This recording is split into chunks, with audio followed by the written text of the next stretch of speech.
ꯃꯌꯥꯝꯒꯤ ꯅꯨꯡꯉꯥꯏꯅꯕꯒꯤꯗꯃꯛ ꯂꯩꯖꯔꯤꯕ ꯃꯈꯜ ꯃꯊꯦꯜ ꯃꯅꯤꯄꯨꯔ ꯆꯦꯅꯦꯜꯅ ꯃꯌꯥꯝꯕꯨ ꯏꯀꯣꯛꯅꯣꯅ ꯈꯨꯔꯨꯝꯖꯔꯤ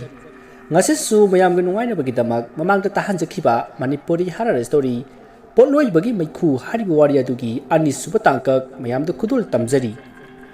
ꯃꯃꯥꯡꯒꯤ ꯇꯥꯡꯀꯛꯇ ꯃꯌꯥꯝꯅ ꯇꯥꯕꯤꯈ꯭ꯔꯦ ꯅꯣꯡꯌꯥꯏꯅ ꯁꯣꯐꯤꯌꯥꯕꯨ ꯁꯩꯇꯕꯥꯟꯗ ꯁꯤꯟꯅꯈꯤꯕ ꯑꯃꯗꯤ ꯃꯗꯨꯒꯤ ꯃꯇꯨꯡ ꯁꯣꯐꯤꯌꯥꯅ ꯃꯐꯝ ꯃꯔꯥꯡ ꯈꯪꯈꯤꯗꯕ ꯑꯃꯗꯤ ꯅꯣꯡꯌꯥꯏꯅ ꯍꯪꯕꯗ ꯁꯩꯇꯕꯥꯟꯅ ꯁꯣꯐꯤꯌꯥꯗꯨ ꯁꯤꯈ꯭ꯔꯦ ꯍꯥꯏꯅ ꯈꯨꯝꯂꯛꯈꯤꯕ ꯑꯃꯗꯤ ꯃꯗꯨꯒꯤ ꯑꯆꯨꯝ ꯆꯨꯝꯗ ꯈꯪꯗꯣꯛꯅꯅꯕ ꯅꯣꯡꯌꯥꯏꯒꯤ ꯃꯃꯥꯟꯅꯕ ꯔꯥꯖꯦꯟ ꯕꯨꯖꯔꯥꯖ ꯃꯈꯣꯏ ꯌꯥꯎꯅ ꯅꯣꯡꯌꯥꯏꯒ ꯄꯨꯟꯅ ꯋꯥ ꯇꯅꯈꯤꯕꯒꯤ ꯃꯇꯥꯡ ꯑꯗꯨ ꯃꯌꯥꯝꯅ ꯇꯥꯕꯤꯈ꯭ꯔꯦ ꯃꯁꯤꯒꯤ ꯃꯈꯥ ꯇꯥꯔꯛꯄ ꯁꯔꯨꯛꯇꯨ ꯃꯌꯥꯝ ꯄꯨꯟꯅ ꯇꯥꯃꯤꯟꯅꯔꯁꯤ ꯑꯁꯨꯝꯅ ꯃꯇꯝ ꯑꯗꯨ ꯍꯧꯈ꯭ꯔꯦ ꯃꯈꯣꯏ ꯑꯍꯨꯝꯁꯨ ꯀꯔꯝꯅ ꯈꯣꯡꯒꯨꯟ ꯂꯤꯒꯅꯤ ꯍꯥꯏꯅ ꯋꯥ ꯇꯥꯅꯔꯤ ꯃꯗꯨꯗ ꯅꯣꯡꯌꯥꯏꯅ ꯍꯥꯏꯔꯛꯏ ꯑꯩ ꯍꯥꯟꯅ ꯃꯈꯣꯏꯒꯤ ꯂꯩꯐꯝ ꯈꯪꯗꯣꯛꯂꯒꯦ ꯑꯗꯨꯒ ꯅꯈꯣꯏꯗ ꯄꯥꯎ ꯄꯤꯔꯛꯑꯒꯦ ꯃꯗꯨꯒꯤ ꯃꯇꯨꯡ ꯑꯩꯈꯣꯏꯅ ꯃꯈꯣꯏꯒꯤ ꯃꯤ ꯑꯃ ꯂꯣꯟꯅ ꯐꯥꯔꯒ ꯏꯍꯪ ꯄꯥꯎꯍꯪ ꯇꯧꯒꯗꯕꯅꯤ ꯁꯩꯇꯕꯥꯟ ꯍꯥꯏꯗꯣ ꯃꯥꯒꯤ ꯐꯣꯇꯣꯅꯤ ꯑꯁꯨꯝꯅ ꯍꯥꯏꯔꯒ ꯃꯥꯒꯤ ꯐꯣꯟꯗ ꯌꯥꯎꯔꯤꯕ ꯁꯩꯇꯕꯥꯟꯒꯤ ꯐꯣꯇꯣ ꯑꯗꯣ ꯔꯥꯖꯦꯟ ꯑꯃꯗꯤ ꯕꯨꯖꯔꯥꯖꯇ ꯌꯦꯡꯍꯜꯂꯤ ꯅꯣꯡꯌꯥꯏꯒꯤ ꯋꯥ ꯑꯗꯨ ꯇꯥꯕꯗ ꯔꯥꯖꯦꯟꯅ ꯑꯗꯨ ꯅꯪꯕꯨ ꯃꯈꯣꯏꯒꯤ ꯂꯩꯐꯝ ꯈꯪꯒꯗ꯭ꯔꯣ ꯍꯥꯏꯗꯨꯅ ꯍꯪꯉꯛꯏ ꯃꯗꯨꯗ ꯅꯣꯡꯌꯥꯏꯅ ꯑꯩꯅ ꯈꯪꯕ ꯈꯔ ꯂꯩ ꯃꯗꯨꯗ ꯊꯤꯔꯨꯒꯦ ꯍꯥꯏꯗꯨꯅ ꯈꯨꯝꯂꯛꯏ ꯋꯥꯐꯝ ꯑꯗꯨꯗ ꯔꯥꯖꯦꯟꯒ ꯕꯨꯖꯔꯥꯖꯀꯗꯤ ꯌꯥꯅꯤꯡꯂꯝꯗꯤ ꯑꯃꯔꯣꯝꯗ ꯀꯔꯤꯒꯨꯝꯕ ꯁꯩꯇꯕꯥꯟꯒꯤ ꯈꯣꯡꯂꯣꯏꯁꯤꯡꯅ ꯅꯣꯡꯌꯥꯏꯕꯨ ꯎꯈꯤꯕ ꯈꯪꯈꯤꯕ ꯊꯣꯛꯂꯕꯗꯤ ꯂꯦꯝꯅ ꯊꯥꯔꯣꯏ ꯍꯥꯏꯕꯁꯤ ꯈꯪꯉꯤ ꯃꯔꯝ ꯑꯗꯨꯅ ꯃꯈꯣꯏ ꯄꯨꯟꯅ ꯊꯤꯃꯤꯟꯅꯅꯕ ꯍꯥꯏꯔꯝꯃꯤ ꯑꯁꯨꯝꯅ ꯍꯥꯏꯅꯔꯒ ꯃꯈꯣꯏ ꯑꯍꯨꯝ ꯍꯣꯔꯦꯟ ꯅꯨꯃꯤꯗꯥꯡ ꯑꯃꯨꯛ ꯄꯨꯟꯁꯤ ꯍꯥꯏꯅꯔꯒ ꯃꯥꯒꯤ ꯌꯨꯝꯗ ꯍꯟꯅꯔꯛꯏ ꯅꯣꯡꯌꯥꯏꯁꯨ ꯃꯌꯨꯝꯗ ꯍꯜꯂꯛꯂꯦ ꯅꯥꯀꯟ ꯑꯃꯗꯅ ꯔꯥꯖꯦꯟꯒ ꯕꯨꯖꯔꯥꯖꯀꯗꯨ ꯋꯥ ꯇꯥꯅꯔꯤ ꯚꯥꯏ ꯔꯥꯖꯦꯟ ꯑꯩꯗꯤ ꯅꯣꯡꯌꯥꯏꯒꯤ ꯊꯕꯛꯇꯨ ꯌꯥꯎꯅꯤꯡꯗꯦꯕꯨ ꯃꯥꯅ ꯍꯥꯏꯔꯤꯕ ꯊꯕꯛꯇꯨꯗꯤ ꯁꯤꯐꯝ ꯅꯥꯐꯝꯒꯤ ꯊꯕꯛꯅꯤꯗ ꯃꯥꯒꯤ ꯁꯩꯇꯕꯥꯟ ꯍꯥꯏꯕ ꯃꯤꯗꯨꯗꯤ ꯃꯅꯨꯡ ꯀꯥꯡꯕꯨꯒꯁꯨ ꯃꯔꯤ ꯂꯩꯅꯩ ꯍꯥꯏꯕꯅꯤ ꯃꯥꯒ ꯂꯝꯕꯥ ꯇꯧꯕ ꯍꯥꯏꯕꯁꯦ ꯑꯔꯥꯏꯕ ꯅꯠꯇꯦꯅꯦ ꯕꯨꯖꯔꯥꯖ ꯅꯪꯗꯤ ꯀꯃꯥꯏ ꯈꯪꯉꯤꯕ ꯌꯥꯝ ꯃꯨꯟꯅꯕꯨ ꯈꯪꯉꯝꯃꯤꯅꯦ ꯑꯩꯈꯣꯏ ꯂꯩꯀꯥꯏꯗꯅꯦ ꯁꯨꯔ ꯅꯩꯗꯅ ꯂꯩꯔꯝꯂꯤꯕꯅꯤ ꯑꯗꯨꯅ ꯁꯤꯠ ꯅꯥꯟꯅ ꯈꯪꯉꯤꯁꯦ ꯑꯩꯅ ꯈꯪꯗꯕ ꯍꯥꯏꯕꯕꯨ ꯃꯥꯅ ꯁꯣꯐꯤꯌꯥ ꯀꯣꯏꯔꯝꯃꯤꯁꯤꯅꯤ ꯌꯥꯝ ꯍꯩꯅꯕꯨ ꯀꯣꯏꯔꯝꯃꯤꯅꯦ ꯑꯗꯣ ꯕꯨꯖꯔꯥꯖ ꯑꯩꯈꯣꯏ ꯀꯩꯗꯧꯁꯤꯒꯦ ꯀꯩꯗꯧꯕ ꯍꯥꯏꯕꯕꯨ ꯑꯩꯗꯤꯅꯦ ꯏꯅꯦ ꯗꯥꯛꯇꯔꯗ ꯍꯧꯖꯤꯛ ꯂꯩꯔꯤ ꯑꯗꯨꯅ ꯆꯠꯇꯕ ꯌꯥꯗ꯭ꯔꯦ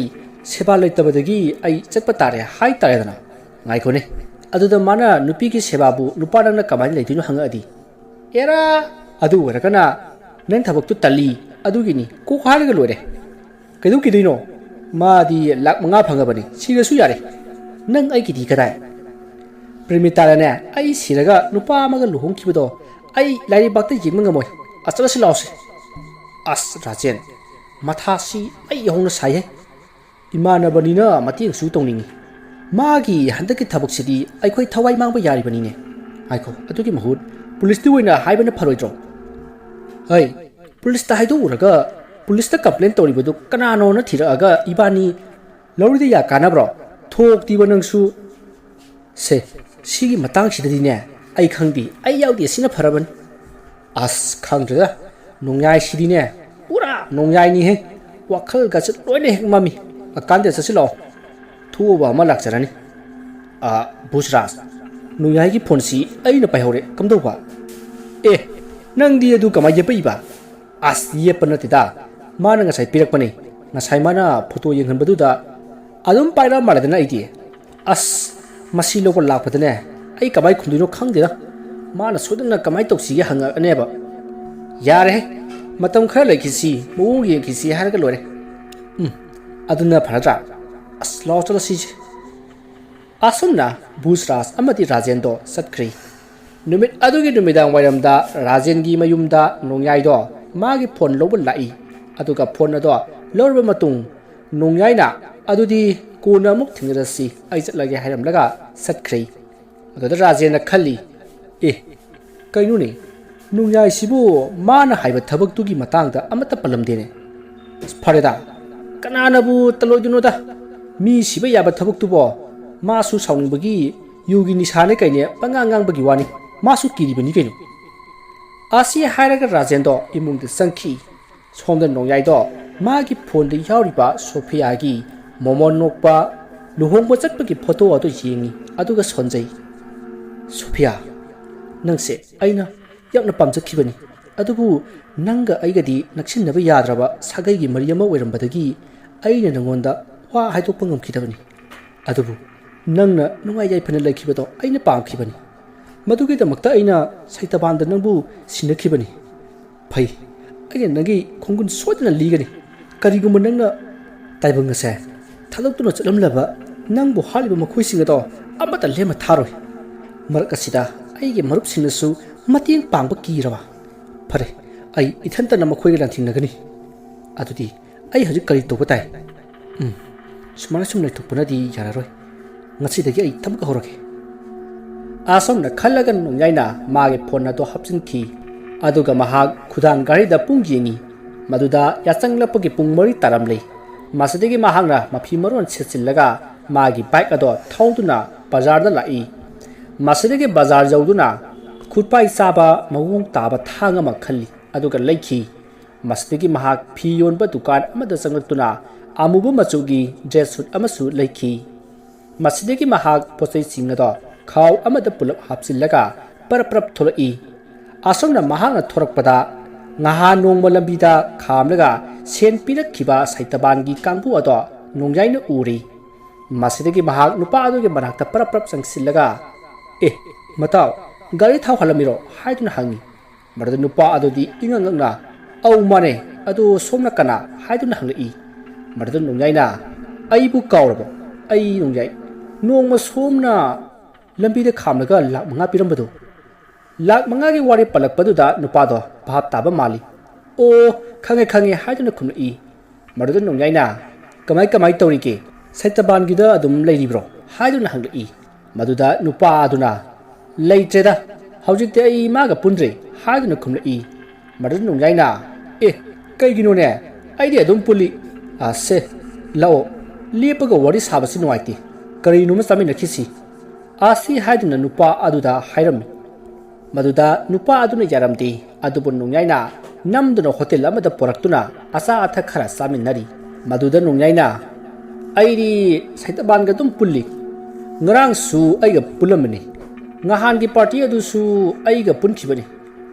ꯅꯣꯡꯌꯥꯏꯒꯤ ꯋꯥꯗꯨ ꯇꯥꯕꯗ ꯅꯨꯄꯥ ꯑꯗꯨꯅ ꯅꯪꯕꯨ ꯉꯍꯥꯟꯒꯤ ꯄꯥꯔꯇꯤꯗꯨꯗ ꯂꯥꯛꯄ꯭ꯔꯣ ꯍꯥꯏꯗꯨꯅ ꯍꯪꯂꯛꯏ ꯋꯥꯍꯪ ꯑꯗꯨ ꯇꯥꯕꯗ ꯅꯣꯡꯌꯥꯏꯅ ꯅꯨꯄꯥ ꯑꯗꯨ ꯑꯣꯏꯗꯕ ꯈꯔ ꯉꯥꯡꯂꯦ ꯍꯥꯏꯕ ꯈꯪꯈ꯭ꯔꯦ ꯄꯨꯟꯗꯕ ꯀꯨꯏꯔꯦ ꯍꯥꯏꯔꯒ ꯉꯍꯥꯟꯒꯤ ꯄꯥꯔꯇꯤꯒꯤ ꯋꯥ ꯈꯪꯂꯤꯕꯁꯤ ꯀꯔꯤꯅꯣ ꯑꯃꯗꯤ ꯂꯩꯔꯦ ꯈꯪꯕꯗꯒꯤ ꯅꯣꯡꯌꯥꯏꯅ ꯑꯧ ꯂꯥꯛꯑꯝꯃꯦ ꯑꯗꯨ ꯌꯥꯝ ꯀꯨꯏꯅꯗꯤ ꯏꯟꯖꯣꯏ ꯇꯧꯔꯝꯗ꯭ꯔꯦ ꯑꯩ ꯑꯗꯨꯝ ꯆꯠꯂꯦ ꯑꯗꯨ ꯃꯔꯨꯞ ꯑꯩꯁꯤ ꯄꯥꯔꯀꯤꯡ ꯐꯥꯎꯕ ꯗ꯭ꯔꯣꯞ ꯇꯧꯕꯤꯔꯝꯒꯦꯔꯥ ꯑꯩꯒꯤ ꯒꯥꯔꯤꯗꯣ ꯌꯥꯗꯗꯅ ꯋꯥꯛꯁꯣꯞꯇ ꯊꯅꯝꯃꯕ ꯅꯣꯡꯌꯥꯏꯒꯤ ꯋꯥꯗꯨ ꯇꯥꯕꯗ ꯅꯨꯄꯥ ꯑꯗꯨꯅ ꯏꯆꯝ ꯆꯝꯅ ꯍꯣꯏ ꯌꯥꯏꯌꯦ ꯀꯩꯁꯨ ꯀꯥꯏꯗꯦ ꯊꯤꯜꯂꯝꯃꯒꯦ ꯍꯥꯏꯔꯒ ꯃꯈꯣꯏ ꯑꯅꯤ ꯍꯣꯇꯦꯜ ꯑꯗꯨꯗꯒꯤ ꯊꯣꯔꯛꯏ ꯑꯗꯨꯒ ꯅꯨꯄꯥ ꯑꯗꯨꯒꯤ ꯕꯥꯏꯛ ꯑꯗꯨꯗ ꯇꯣꯡꯗꯨꯅ ꯂꯥꯛꯂꯤ ꯃꯇꯝ ꯑꯗꯨꯗ ꯅꯣꯡꯌꯥꯏꯅ ꯏꯇꯥꯎ ꯑꯩꯁꯤ ꯕꯖꯥꯔꯗ ꯊꯥꯡ ꯑꯃ ꯂꯩꯕ ꯂꯥꯛꯄꯅꯤ ꯑꯗꯨ ꯏꯇꯥꯎꯗꯤ ꯀꯗꯥꯏ ꯆꯠꯂꯨꯕꯅꯣ ꯅꯣꯡꯌꯥꯏꯒꯤ ꯋꯥꯗꯨ ꯇꯥꯕꯗ ꯅꯨꯄꯥ ꯑꯗꯣ ꯁ꯭ꯋꯥꯏ ꯂꯥꯎꯕ ꯃꯥꯜꯂꯤ ꯀꯩꯒꯤꯅꯣ ꯏꯇꯥꯎ ꯊꯥꯡꯗꯤ ꯀꯩꯒꯤ ꯃꯤ ꯍꯥꯠꯀꯦ ꯍꯥꯏꯔꯣ ꯍꯦꯔꯥ ꯏꯇꯥꯎ ꯊꯥꯡꯕꯨ ꯀꯅꯥꯅ ꯃꯤ ꯍꯥꯠꯄꯗ ꯁꯤꯖꯤꯟꯅꯒꯦ ꯃꯤ ꯍꯥꯠꯄꯒꯤꯗꯤ ꯅꯣꯡꯃꯩꯅ ꯀꯥꯞꯀꯗꯕ ꯀꯩꯅꯣꯅꯦ ꯑꯩꯈꯣꯏ ꯂꯝꯄꯥꯛꯇ ꯑꯩꯈꯣꯏ ꯅꯍꯥꯁꯤꯡꯒꯤ ꯑꯣꯏꯕ ꯂꯤꯂꯥ ꯑꯃ ꯇꯧꯒꯗꯧꯔꯤꯌꯦ ꯑꯗꯨꯗ ꯑꯩꯅ ꯕꯤꯔꯤꯁꯤꯡ ꯁꯥꯕꯒꯤ ꯂꯩꯔꯨꯕꯅꯤꯗ ꯑꯩ ꯌꯦꯡꯉꯣ ꯐꯖꯕ꯭ꯔꯥꯅ ꯑꯩ ꯄꯨꯊꯣꯔꯛꯀꯦ ꯑꯁꯤ ꯍꯥꯏꯔꯒ ꯃꯥꯒꯤ ꯂꯨꯝ ꯂꯥꯎꯔꯕ ꯁꯥꯡꯇꯛ ꯇꯧꯕ ꯊꯥꯡ ꯑꯗꯣ ꯈꯥꯎꯗꯒꯤ ꯂꯧꯊꯣꯔꯛꯏ ꯑꯗꯨꯒ ꯎꯠꯂꯤ ꯃꯗꯨ ꯎꯕꯗ ꯅꯨꯄꯥ ꯑꯗꯣ ꯏꯍꯩ ꯍꯩꯅꯗꯕ ꯀꯤꯕꯒꯨꯝꯁꯨ ꯇꯧꯏ ꯃꯗꯨꯗ ꯈꯪꯂꯗꯨꯅ ꯅꯣꯡꯌꯥꯏꯅ ꯄꯣꯁ ꯇꯥꯗ꯭ꯔꯣ ꯃꯇꯥꯎ ꯍꯥꯏꯗꯨꯅ ꯍꯪꯂꯛꯏ ꯃꯗꯨ ꯅꯨꯄꯥ ꯑꯗꯨꯅ ꯇꯥꯏꯌꯦ ꯚꯥꯏ ꯇꯥꯏꯌꯦ ꯍꯥꯞꯆꯤꯟꯈ꯭ꯔꯣ ꯃꯤꯅ ꯎꯔꯒ ꯌꯥꯝ ꯐꯖꯗꯦꯕ ꯑꯁꯨꯝꯅ ꯍꯥꯏꯅꯔꯤꯉꯩ ꯅꯣꯡꯌꯥꯏꯅ ꯈꯜꯂꯤ ꯑꯁꯤꯗ ꯑꯣꯛꯇꯣ ꯑꯃ ꯍꯥꯡꯅ ꯂꯥꯛꯑꯦꯁꯦ ꯆꯞ ꯆꯥꯔꯦ ꯑꯁꯤ ꯈꯜꯂꯒ ꯍꯥꯏꯔꯛꯏ ꯃꯇꯥꯎ ꯇꯥꯕ꯭ꯔꯣ ꯒꯥꯔꯤꯗꯣ ꯑꯝꯇ ꯈꯥꯝꯃꯣ ꯑꯣꯛꯇꯣꯁꯦ ꯑꯩꯈꯣꯏ ꯂꯩꯀꯥꯏ ꯌꯧꯒꯗꯕꯅꯤ ꯁꯤꯗ ꯌꯥꯎꯈ꯭ꯔꯒꯦ ꯋꯥ ꯑꯗꯨ ꯇꯥꯕꯗ ꯅꯨꯄꯥ ꯑꯗꯨꯅ ꯚꯥꯞ ꯃꯦꯟ ꯇꯥꯗꯅ ꯑꯧ ꯍꯣꯏ ꯍꯥꯏꯔꯒ ꯃꯈꯣꯏꯒꯤ ꯃꯃꯥꯡ ꯄꯥꯡꯅ ꯍꯥꯏꯊꯔꯛꯂꯤꯕ ꯑꯣꯛꯇꯣ ꯑꯗꯨꯒꯤ ꯃꯄꯥ ꯌꯧꯔꯛꯄꯗ ꯒꯥꯔꯤ ꯑꯗꯨ ꯇꯞꯊꯔꯛꯏ ꯇꯥꯟꯖꯥ ꯑꯗꯨꯗ ꯅꯣꯡꯌꯥꯏꯅ ꯅꯨꯄꯥ ꯑꯗꯨꯒꯤ ꯃꯀꯣꯛꯇ ꯃꯥꯅ ꯄꯥꯏꯔꯤꯕ ꯊꯥꯡ ꯑꯗꯨꯒꯤ ꯊꯥꯡꯈꯣꯛ ꯑꯗꯨꯅ ꯅꯨꯄꯥ ꯑꯗꯨꯒꯤ ꯂꯨꯈꯝꯗ ꯌꯥꯝꯅ ꯀꯟꯅ ꯁꯤꯒꯦꯁꯨ ꯁꯤꯖꯔꯣ ꯍꯥꯏꯕꯒꯤ ꯃꯑꯣꯡꯗ ꯁꯥꯐꯨ ꯀꯟꯅ ꯁꯨꯗꯠꯂꯛꯏ ꯃꯗꯨꯗ ꯅꯨꯄꯥ ꯑꯗꯣ ꯈꯨꯗꯛꯇ ꯒ꯭ꯌꯥꯟ ꯃꯥꯡꯈꯤꯗꯨꯅ ꯒꯥꯔꯤ ꯑꯗꯣ ꯂꯩꯃꯥꯏꯗ ꯇꯨꯁꯜꯂꯤ ꯃꯗꯨꯗ ꯅꯣꯡꯌꯥꯏꯅ ꯑꯣꯛꯇꯣ ꯑꯗꯣ ꯈꯥꯝꯕꯤꯅꯕ ꯈꯨꯠ ꯈꯠꯂꯒ ꯈꯥꯝꯂꯤ aduga mase aigi imanabani hospital da amukta puminasi haiduna okto aduda haiki masidagi okto thoba nupa adusu hobe hoi hoi hairaga makoi ani changduna nupa adupu okto da hapkatli aduga okto ado thauki masidagi nungyaina okto driver aduda mafam amada chatnana ba hairami maduda okto driver aduna adomda hospital laiti haiduna khumlai maduda nungyaina lay thauga thau haiduna mana okto ado thawhanki masigi matung numit adugi numidang pung taruk helakpa duaida nungyaina pharakpa nupa ado wakhal lakli mahakna wakhal lakpada nungyaidu magi thang ado paiduna nupa adugi mamangda phamlaga lerami maduda nupa aduna kaino nanga tawrisi kaino aibu karigi pharibano haiduna hangi maduda nungyaina itaw kaino amta hange tawbani heart kina phaba nateda kaino ni aina saitabanda Sophia pi khraba matungda kari tawki singna hairo adu warabadi nang aina thikta kaidina thadokani natrabadi nang loire he taw maduda nupa aduna ai madugi maramda amta khangde aidi maga punkhidaba kuire kari nachin thiba ngan saitaban gi party tu nang laklibaduri ha singna hayo Sophia hauji kadai lei madu sengna haitrabadi nang aina hatukatabani khang aina hairibasini ai madugi maramda amata khangde hayadana phai aruti thang asiki mayada kiyam kuina lutpa ngambage haibado yenge bana ase hayam laga nupa dugi phai ganda thang adu leli maruda nupa ado naduna yamna kana lauki mahana lawa adu da nungyaina oi seng haro Sophia hauji hinglibna natra ha maru ai madu madi taseng khangdi aina khangbadi khara khaktani masiki waram punamak alus pharabadi punamak khangani adudi hairo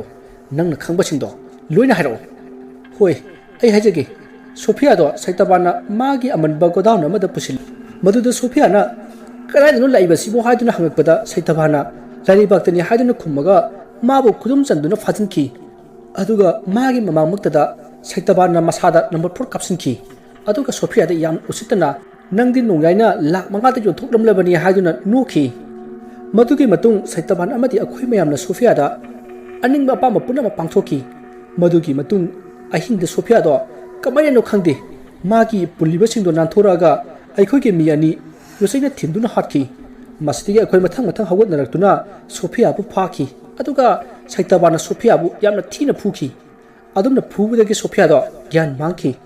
madugi matung ai nunga lakpadagi aikhoi mayamna saranaba hotel chatle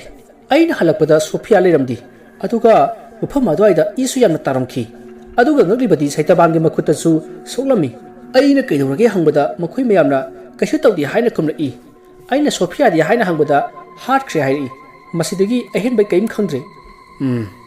aduga na khoina tawriba thabakchina karino rupi sing pharaga mapanda sen piduna thadokwa wadu tabda nungyaina kari haduna nupa adu phuki masidagi nungyaina aluski lepham hair u haibadagi aluski lepham hairakhi masidagi nungyaina nupa ado satkiba yaragani haiduna thadoki aduga nungyaina tuminna nupa adu bu khanghandana inerakli nupa adudi magi matungda nungyaina inerakli haiba khangmanati asumna nupa aduna asum satkhraga mi kaya saknadaba mafam amada jangsinki aduga saruna kupa yum amada chensinki yum ado yengbada yamna malli akoibada yum amata sutaramdi matamdu numidang matam oibanina pumam mami masidagi nungyaina magi gari ado khara laptakna khamlamlaga mahak makhongna yum adugi manakta changsilai gari adu ngasai nungyaina nupa adu pusillamlaba matung okto adu da tongduna laklaga magi gari ado laukhibani aduga nupa adugi gari adudi leiramdrei adubu nungyaina magi gari di ticket kaklaga thanambana mangkhidabani asumna nungyaina yum adugi singongdagi paktharaga yengbada saitaban amati makhoi khara wari sanari maruda ngasai nungyaina phakhiba nupa aduna hairi asebari boss madugi mido kadrasu yamna hai aduga plan sinbesu yamna hai mana akhoi loinamak hatpa soidrabani aduna aikhoi haujik kidausiga haibedo khanasi wadu tabda saitabana oi nangdi kedubagi maga hotel da sapot saroriba nathibong lawbagi da sa tarido ngarang ngahanda Sophia ge thawai adu phajin khibada ngai aduga madugi nongjai haiba minai duna amu awot apa sara ibani ne aikhoina phagiba nupi amata handak thoiba sigumna thokri phare aikhoige mayokta nongjai sulak labani na losinba tare dana adu boss Sophia ge thawai phajin khiba langa thingi oja amaiba sitamjin na wafam punamak hai khrabadi kamdoba ai karam na haide doriba aikhoina Sophia ge thawai phajin khraibadi nongjai na khangda basuliti kande nongjai do hek chingba mafam da losingadabani nakhoi taraba asomna sadriba wari du tabadagi nongjai na o langa thingi oja sitanjit haiba phai ai hayema magi manak chatkani asomna nongjai du mayumnum da halakpada numedangi pung nipan hele matamadu da magi mangol da laikai aduki makhoi miyoi khara phammaga leirami mayam du nongjai lakpa ubata mangodu jingdara I maruda ahan amara ibungo nongjai nang halakedana aikhoi mayam nang bu ngairam libani ne ahan aduki wadu tabada nongjai na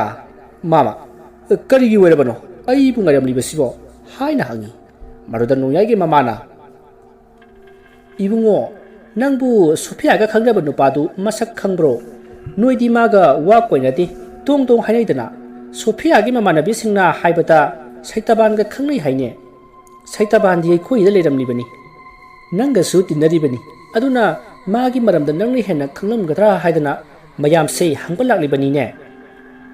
mamagi wadu tabata nongjaina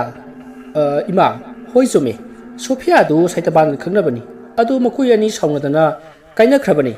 adai de ai khangrada Sophia su thawai nungai trabra kaino khangti yumdagi thulakhidre aduna adum unakhidreda handaktani ma yumda halakti khanglise asam na haram lakan nongjai du imungda sangkhri maruda mayamna Sophia gi mamanabina phawba khangdaba wadubu ibungo nongjai na khangba haunadeda koina ba nusina ba haisidi amuksu nungsinai amuksu kainai aduna saitaban ga kaina khre haiba ama pallibanina magi mari leinaramgadabadi mandre aduna saitaban ga kainaraba matung kanaga khangnai haibatu khangdokaga karino haibatu amuk tanarasi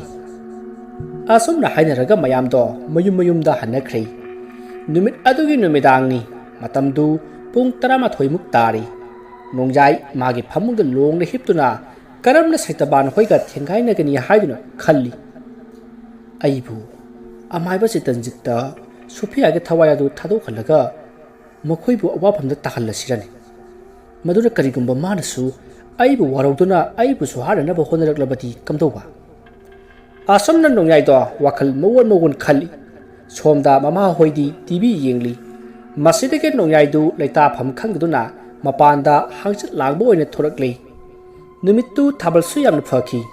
thabal ge mangal adu de yenglaga nongjai na Sophia da mana haikhiba singa mathang ningsingli asum ningsingli ngai magi manakta kulliba makhoi gi hui jeki do khangkhong khongrei maruda nongjai do khangpre khangi matamadu da mahana khalli karino ngarang dagi aingonda karigumpa amadi tawrese ai hayemak amaiba chitanjit ki manakta chattabi yadabani asumna khallaga mahana imungda changna ba honarei matamadu da magi matungda kanagumba amana nongjai haiduna sonthangna kauri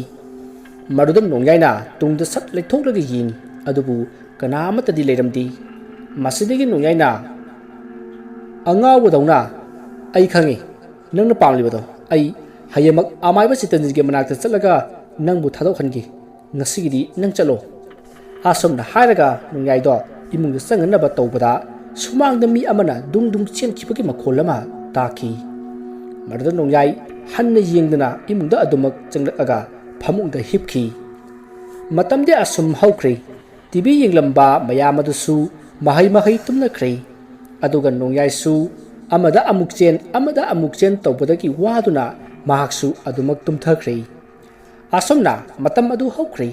mathangi nongale nongyai du langa thenta amaiba sutanjit thiba chatnabagi damakta lai asomna mahaga lakpada magi gari ado thau loi khibadagi oil pump amada thau hali maruda mabu thiba lakpa saitaban gi kangpu aduna thengnabadagi माबु तादरकली नोंयाइसु मागी गाड़ी थाव हानबदु लोयरगा गाड़ी start तौदुना खोंलै थुमना थौख्री मसदिगी सैताबान होयकी कांगबुसु नोंयाइउ गाड़ी थौदुना तानरई मसदिगी नोंयाइना लेरक अमदा गाड़ी अदो थौजिल्लगा मखोई उद्रिङै थोंगान अमदा थौजिनखी अदुगा गाड़ी start अदो मुथलगा गाड़ी की मनिंगदा मान नपसिलिबा असाबा नंबर अदो सेतलगा मान चेलिबा युम अदुगी येना खारोमदा चलई मतम अदुदा तोमथिन nganbisu कॉलेज तनबकी मनिंगदा इरुजरिबा मतमनी नोंयाइना परप्रप चेंसिललकबा अदुदा खंगप्रेक खंगदुना नंग कनानो हायरगा मनाक्ता लेरिबा ब्रश अदुना नोंयाइगी ममाइदा थोमजिल्ली मदुदा नतना लेरिबा सेंडल बाल्टिल अहांगबा मथंग मथंग थोमजिल्लई मरद नोंयाइना ngaiko nang adumana langadi makoina khangkhitare aise mi khana hanaba tanarapdagi silaklibani hayuna khanghalli wadu tabada tumthin nganbina tanhandradi nangumpase halaga phadawne satkhro haibane hayuna lawri maduda nongyaina masiti yararoi khantuna mage thangado satori aduga handak wa hengangla aba thangchina nasinduda job sodele khangu nongyagi wadu da tumthin nganbidu tumina lekhi सोमदना सैताबान होयकी कांगबु अदुना कदम तौखरगे सोमदा थुरुन किदाइने अस याम हाइनबु लोलिने हाइदना कोइथि थिखि आसुमना थिरकपदा मखोइना नोंयागी गाड़ी अदु उरे अदुबु मखोइना उखिबा number अदुदी सोइनखि अदुगा गाड़ी की model अमदी मचुममेन पुनमक चुमनखि मसिदगे मखोइना yum अदुदा संगलकलगा मी कोयेंग येंगमी अदुगा मखोइ खरा अमना yum मदुगी मनंगलोमदा सत्तुना येंगबा लाई मतम मदुदा नोंयाइना माना लेरिबा अदोमदा मी खरा लाकले खंगबदगी इरुजबगी इसिंग हापलिबा syntax अदुगी मरुमदा लेसिंदुना लोटख्री तांजा अदुदा सैताबानगी कांगबु अदो यौसिलकले मरुदा तोमथिन nganbina हे कना कनानो हादुना लाउखी मरुदा सैताबानगी कांगबु अदो कीबोय पाखतपोय लेकाय खंगरकपा तारे हादुना सेनाख्री मसिदगी सुमांगदा लेरंबा मयामसिंग अदुसु लोइना सेनखी सोमदना तोमथिन nganbidu sakta singsiri haraga irujabada loisilaga nongyaida wa amata hairamdana imungda sangki marda nongyaina sister thank you hairamlaga satnana batorakpada tumthin nganbina imungdagi thoroklaga ngaikho nangi se kamai torino haina hanglai marda nongyaina kaino ne ngahan isai mafamda phunakhiba adugi laman khumnaba tanaraini Maroda तोमथिन nganbina मालिने सकतो सिहौद्रब नत्रो चलो चलो नथ्वाइदो अइना कनबिरबनी येन थोंगका चावरो चलो चलो इमा होय लाक्लबदि नंग नरु को अनि होय सिस्टर यम नुंगाइजरे अदु कैनोमता कैनो अइसि मोइना अमुक अस्वाइदा फादो माले अदो अइ nghaktangdi लेयनब सिनबियुदा फरे अइ कॉलेज सकदबने अदो नंग इपुंग सारागा अइसे थिलो नसक तो खगनबा हेलेप सुपसिलो यारेको यस फजैने प्लान दि अइ सोइदन ngaijरमगे हराउदना गासु तौरी हुरान बचंगी हाइदना कुलाउ लाउरबदी नरु कोकनिदि खांगजि असे हराम लगा तोमथिन nganbido इमुदा संखि असुमना तोमथिन nganbina हाइबगे मतुक इन्ना नोंयाइना मबुंग सारागा कारियादो थोरखि नोंयाइना हाइबा अदुमक चुमलै मखोइगी सैताबानगी कांगबु अदो लंबी मपानबदा ngairaga लेरमखि अदुबु नोंयाइना हेलेप उपसिनखिबना खंखिद्रै मसिगी मतुंग तोमथिन nganbisu कॉलेज ता थंबिरमलै अदुगा नोंयाइसु लंगथबानदा अमाइबा जितंजितकी मनाक्ता लाखि वारी असिगी अनिसुब तांकक मतंग असिदा लोइजरी वारी असिगी पार्ट 1 अमदि 2 असि अकीबा कया याउदी अदुबु नोंयाइना अमाइबा जितंजित कतानरगा सोफियागे थवायादु थादुक्लबा मतुंग करी तौरकपगे हाइबदु मयाम गाइमिनसि मयामबु अरोबदा अमुक्का हन्ना खुरुमजरी।